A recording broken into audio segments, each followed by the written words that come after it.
Hello everyone. Today in this video I'll be showing you guys how to add birth date to your iPhone's calendar. So in order to do that you need to go to your contact list and from here choose the person whose birthday you want to add to your iPhone's calendar.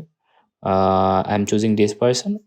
After that what you need to do is press the edit button from here and then this screen will pop up and you need to do is scroll down until you find this option called add birthday.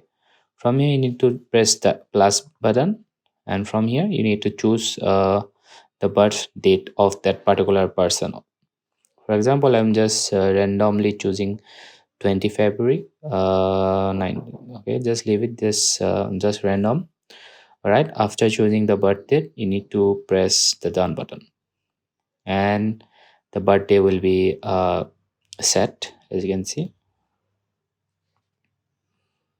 the birthday is fixed.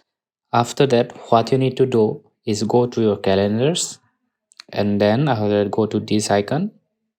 From here you need to check this birth date box. You need to check it, right? In the others menu you need to check this box. And now what you need to do is open your calendar and when you see 20 birthday, as you can see, you find a dot now. When you click it you can see it's 21st birthday.